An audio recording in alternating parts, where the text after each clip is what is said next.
नमस्कार, माझीच लाल या कार्यक्रमात मी राजू तुमचं स्वागत करतो. आणि आज आपल्याकडे आपल्या भेटीसाठी आलेले आहेत ज्यांचं अत्यंत महाराष्ट्रात योगपूर्ण काम आहे. म्हणजे ज्यांनी अनेक जिवंत देखावे सादर केले आहेत, पथनाट्य सादर केले आहेत. आता ते डिजिटल मार्केटिंगमध्ये काम करतात आणि त्यांना ह्या म्हणजे तुम्ही पाहत असाल आजूबाजूला छावा सिनेमाचं वातावरण आहे. बऱ्याच मराठी कलाकारांनी छावा सिनेमात काम केलं आहे.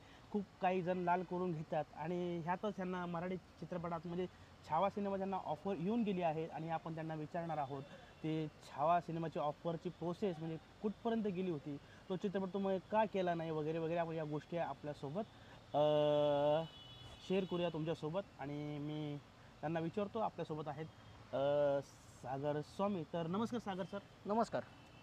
सर, आम्ही तुमची 2 दिवसापूर्वी एक पोस्ट पाहिली की तुम्हाला छावा सिनेमाची ऑफर आली होती. हो बरोबर आहे, अगदी बरोबर आहे. तर काय प्रोसेस आहे सर, त्याची काय प्रोसेस होती?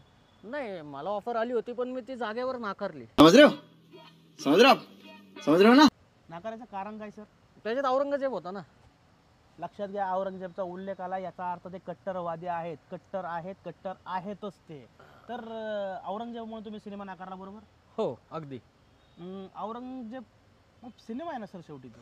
नाही, सिनेमा असू देत ना, सिनेमा असणं हा भाग वेगळा. हां. पण माझा एक धर्म आहे ना, मी कट्टरपंथी असल्यामुळं कसं आहे की मला नाही पटलं औरंगजेब माझ्या पिक्चरमध्ये काम करतोय हे ऐकून मला त्रास झाला, मी नाकारला पिक्चर. नाही, त्या पिक्चरमध्ये तुम्ही काम करता सर. मी ते पण माझ्यासोबत कामच करत होते ना, म्हणजे ते बरोबर. पण माझ्यासोबत कामच करणार होते ना. ते मराठीत आपलं एक म्हण आहे की कलाकारांना धर्म नसतो, हे म्हणजे एक वाक्य बोललं जातं. मग त्या वाक्याशी तुम्ही कट्टर नाही आहे, बरोबर? नाही नाही, मुद्दा काय तुम्हाला सांगतो बघा राजू सर. मुद्दा सोडून द्या, आपण औरंगजेबवर येऊ. मग काय ते जाऊन द्या. औरंगजेब तुम्ही सिनेमा नाकारलाय, सिनेमा रिलीज झाला, 800 कोटी कमवले. तर आता तुम्ही प्रोसेस सांगा आम्हाला, तुम्ही काय प्रोसेस? प्रोसेस अशी होती की मला एकदा लक्ष्मण उत्तेकरांचा फोन आला. लक्ष्मण उत्तेकर म्हणजे या छावा सिनेमाचे दिग्दर्शक आहेत. मी तुम्हाला फोन पण दाखवू शकतो, त्यांचा फोन आलेला की मला एक दिवस त्यांचा फोन आला, म्हणले सागर. दाखवा ना. हा बघा, मी लगेच तुम्हाला फोन दाखवू शकतो, म्हणजे आपण काय खोटं बोलत नाही. बघा ठीक आहे, ओके, ठेवा. बरोबर बोलले मी. मला एकदा उत्तेकरांचा फोन आला होता आणि मला म्हणले सागर मला तुला भेटायचंय, तर तू कुठं भेटशील? कुठे भेटलं सर तुम्ही? पांढरपुरीवर?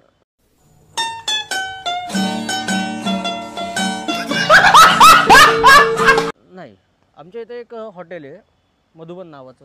तिकडे मागे गेलात ना तुम्ही इथनं असं की तिथे मागे एक मधुबन नावाचं हॉटेल आहे. यांची पहिली मीटिंग मधुबनला झाली. हां. तर सांगा सर. तर त्या मधुबनमध्ये मी बसलो होतो. उत्तेकर सर आले, दिनेश सर आले. दिनेश कोण सर? दिनेश ते आपले म्हणजे producer. चित्रपटाचे निर्माते हां, आहेत, छावा सिनेमाचे. निर्माते आले. बरेच त्यांचे सिनेमे निर्माण करतात ते आणि बरेच गाजले सुद्धा. ते एकदा माझ्याकडे आले आणि मला म्हटले सागर असा असा विषय आहे, एक पिक्चर मी करतोय, हां. तर मला असं वाटतं की तू एक त्याच्यामध्ये रोल करावास. तर त्यांनी मला स्टोरी सांगितली, मला त्यांनी रिक्वेस्ट केली, मला ती स्टोरी आवडली पण. त्या बादे साहेबांना रिक्वेस्ट केली, आवडली स्टोरी त्यांना, तरी नाकारला सिनेमा का हां, सर? तेच सांगतो. पण ते नंतर म्हणाले की ह्याच्यामध्ये औरंगजेबाचं कॅरेक्टर आहे. हे जेव्हा मी ऐकलं ना, त्या क्षणाला मी पिक्चर म्हटलं सॉरी सर, माफ करा, मी नाही करू शकत. म्हणजे एवढं सहज. मग त्यांनी त्यानंतर मला 10 वेळा फोन केले, जवळपास 10 वेळा फोन केले. 17 वेळा माझ्या बंगल्यावर आले. ते बांगला कुठे सर तुमचा? इकडे मागेच आहे, मधुबनच्या बाजूलाच माझा बंगला आहे. मधुबनच्या बाजूला यांचा बांगला आहे. हां, बंगला क्या आहे. बात आहे. तर तिथं आले. ते 17 वेळा घरी आले, 10 वेळा फोन केले. हां. माझ्या मॅनेजरने फोन उचलला. तर मी त्याला मॅनेजरला पण सांगितलं की त्यांना सांग बाबा मी कामात आहे, मला नाही करायचं पिक्चर.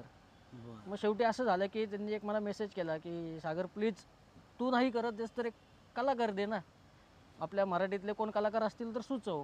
मग मी त्यांना सुचवलं की आपल्याकडे एक तारा आहे सर, एक तारा. हा एक तारा तो सध्या एक तारा तो गाजतोय. हा बोला. तर त्याला घ्या म्हणलं सर, आणि मी सांगतो म्हणलं त्याला काम करायला, तो करेल. मग ते असं झालं सर. मग त्यांनी काम केलं. म्हणजे 18व्यांदा त्यांनी फोन केला तेव्हा तुम्ही त्यांना एक कलाकार सजेस्ट केलं. बरोबर आहे. तर सर मी मग या मुद्द्यावर येतो की एक तुमची काही शॉर्ट फिल्म्स वगैरे केलेत. हो केले. भारत हा ही शॉर्ट फिल्म तर तुमचीच.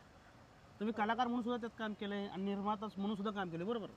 मग त्यात तर सर तुम्ही मुस्लिम कॅरेक्टर केले, त्याच्याबद्दल काय सांगाल? नाही नाही, बरोबर आहे. कसं असतं बघा, जोपर्यंत माणसाला इतिहास माहीत नसतो ना, हां, तोपर्यंत माणूस आहे ना आंधळ्यापणाने सगळी कामं करत जातो. बरोबर आहे. पण ज्यावेळेस आपल्याला एखाद्या गोष्टीचा इतिहास कळतो ना, हां. मग त्यावेळेस आपण केलेल्या जुन्या कामांचा पस्तावा होतो. आजही मला त्या गोष्टींचा पस्तावा आहे की मी ते कॅरेक्टर का केलं. आयुष्याच्या 30व्या वर्षी तुम्हाला इतिहास कळला.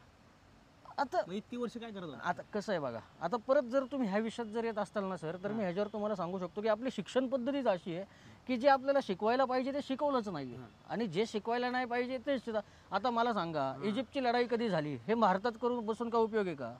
हे इजिप्तमध्ये सांगितलं पाहिजे ना. औरंगजेब कधी जन्मला, बाबर कधी जन्मला, त्याच्या किती बायका होत्या, ह्याच्याशी आपल्याला तुम्हाला काय घेणं, मला काय घेणं देणं आहे का? तुम्ही सांगा बरं. बरोबर.